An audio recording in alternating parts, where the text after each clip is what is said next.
नमस्कार। आज तारीख है 6 दिसंबर। आप सुन रहे हैं रेडियो मनी 9 और मैं अमन गुप्ता लेकर आया हूं मनी टाइम का ऑडियो बुलेटिन।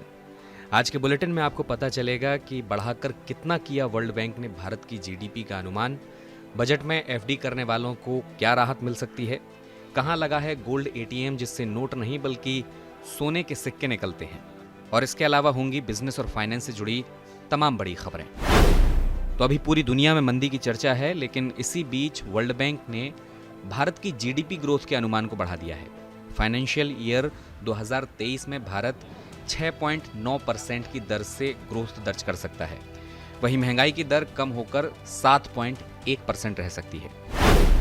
नोटबंदी और कोरोना महामारी ने डिजिटाइजेशन को रफ्तार दे दी है, और इस बात की पुष्टि करती है ब्रांचलेस बैंकिंग और डिजिटल नेटवर्क पे नियर बाई की एक ताज़ा रिपोर्ट। इसमें बताया गया है कि छोटे शहरों और गांवों के स्टोर्स पर यूपीआई ट्रांजैक्शन इस साल 650% बढ़ा है। इन ट्रांजैक्शन की वैल्यू में 25% की और वॉल्यूम में 14% की ग्रोथ हुई है।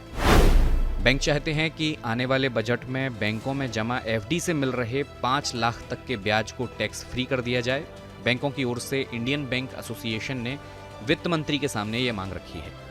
बैंकों का मानना है कि दूसरे सेविंग प्रोडक्ट्स में इन्वेस्टमेंट करने पर कस्टमर को ज़्यादा टैक्स बेनिफिट मिलते हैं, और इस वजह से लोग एफडी में इन्वेस्ट करना कम पसंद करते हैं।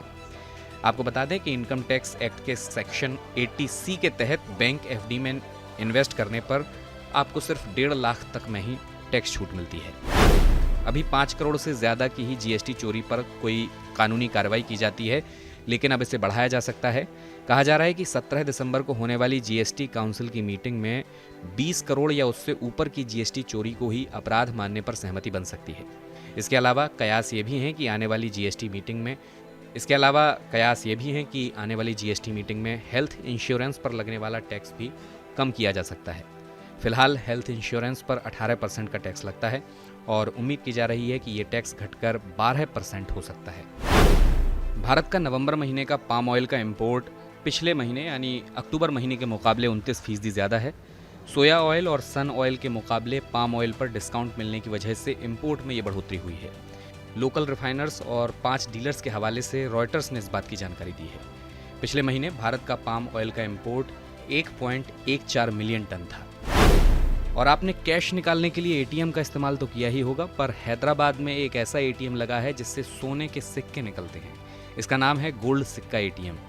ऑन डेबिट या क्रेडिट कार्ड यूज़ करके आप इससे सोने के सिक्के की खरीद कर सकते हैं। ये अभी पूरे देश में अपने तरह का अकेला एटीएम है। तो ये थी आज दिन भर की बिजनेस और फाइनेंस से जुड़ी बड़ी खबरें। आपके लिए इस बुलेटिन को प्रोड्यूस किया है सुभाष सुमन और आंचल चौधरी ने।